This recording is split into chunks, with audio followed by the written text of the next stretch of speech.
daahir cabdulle cali sow ayaa ugu dambeyn daaha ka qaaday in uusan wax xidhiira kala dhexeen england show isagoona beeniyey islamar ahaantana waxba kama jiraan ku tilmaamay wararka baraha bulshada la iskula dhex maraya ee ku saabsan in daahir cabdulle cali sow ay england saalax tahay xaaskiisa. haddaba waa tuma england saalax, maxayse tahay waa maxayse xidhiirka kala dhexeeya daahir cabdulle cali sow? muuqaalka iyaga ayaan ku sharaxi doonaa kuna faahfaahin doonaa. subscribe noo saar haddii ay tahay markaa koobaad intaan u gudagelin faahfaahinta qodobka iyaga maanta muuqaalka aynu kusoo qaadan doono. subscribe noo saar mar kale aan idinkugu celiyo laygare muuqaalkan, sidoo kale gambaleelka furo si aad u noqoto daawadaha ugu horeeya ee mar weliba hela muuqaalada halkan aan kusoo gudbino. mahadsanid. england saalax oo iyadu kusoo caanbaxday england show islamarkaana ka mid ahayd wariyaashii ku sugnaa magaalada nairobi ee dalka kenya ee imikana ku sugan magaalada london ee cariga ee ingiriiska, ayaa muddooyinka ugu dambeeyay si aadaabaraha bulshada muuqaalo kala gedisan u qabsatay, iyadoona farta lagu fiiqayo lalana xiriirinayo in daahir cabdulle cali sow uu wax kala dhexeeyo amaba ay tahay xaaskiisa. hase yeeshee daahir cabdulle cali sow oo muuqaal tigtogga kasoo muuqday ayaa siyaabo kala duwan arrinkan uga jawaab celiyey, isagoona sheegay in england saalax ay shaqo wadaag ahayeen islamarkaana ay asxaab dhow ay ahaayeen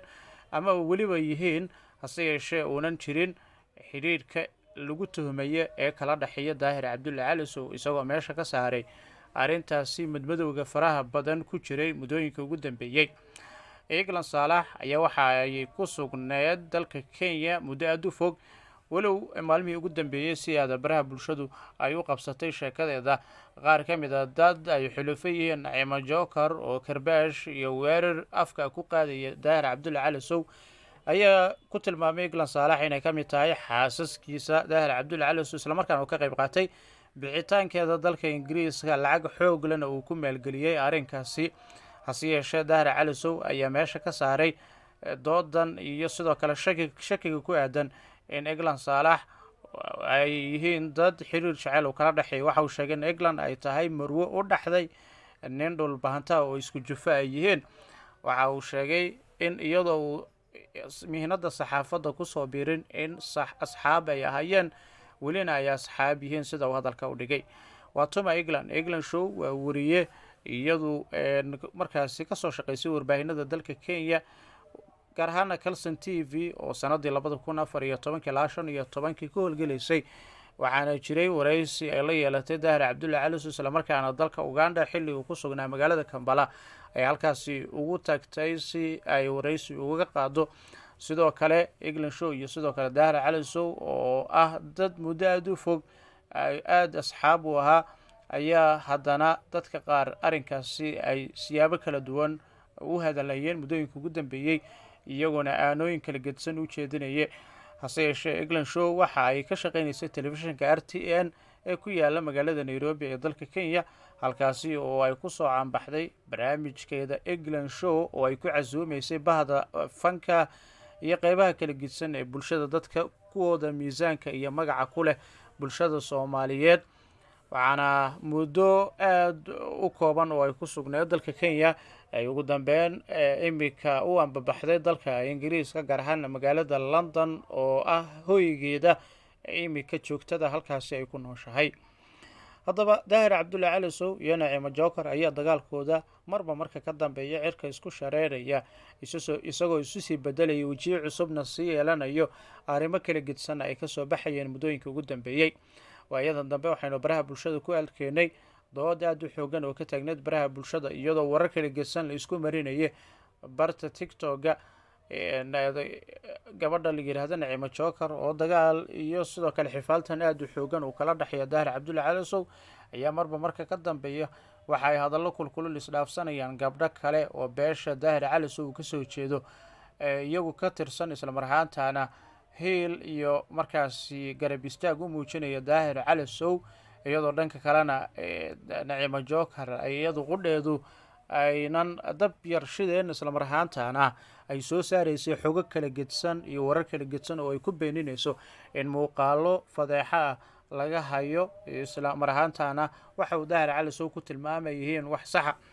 inkastoo bil ramadaan aynu ku guda jirno, waxaan rajaynaynaa in arrimahaas oo idil laga waantoobi doono alla subxaana watacaalana loo toobadkeeni doono daahir calasow qudhiisu waxaan filayaa waayadan dambe inuu ka yara gaabsaday naciima joker inkastoo weli dagaalka iyo sidoo kale xiriirka aadka u xun ee kala dhexeeya naciima joker uu halkiisa taagan yahay hase yeeshee haddana waxaan rajaynaynaa in labadaasi shakhsi ay isu tanaasulaan si meesha ay uga baxdo cadowtinimada iyo cadaawadda joogtada ee aan dhammaanaynin ee marba marka ka dambeysa baraha bulshada kusii fidaysa haddaba arrinka england show ayaad moodaa waayadii dambe gaar ahaana tiktoka dadku in ay soo gudbinayeen muuqaalo ka kooban oo kol hore ah islamarkaana ay iskula jireen daahir calasow qaarkoodna ay imika ku xusayeen waxyaabaha laga sheegaya daahir calasow oo arrinkaasi daaha ka qaaday bal in yaroo kooban codkiisa ayaan idin haynaa aanu idin maqashino daahir cabdulla calasow oo sharaxayo waxaa kala dhexeeya england show niyow gabadha ay maagmaagayaan anigu gabadha ma qabo gabadh marwaan weyn nin kale oo la yaqaano oo caan oo dhulbahantaha qaba ceeb weeye gabdhaha la qabo inay xagxagtaan oo ragga hebel qaba ninka la yidhaahdaan waa laga xishoon dadka qaar marka waxa weeye haddaad nimankiina dhulbahanta ima jeerteen ismaagmaagaysaan miisku dagaashaas ku haysataan iyo wixii dhexdeenna ah waa gooni ya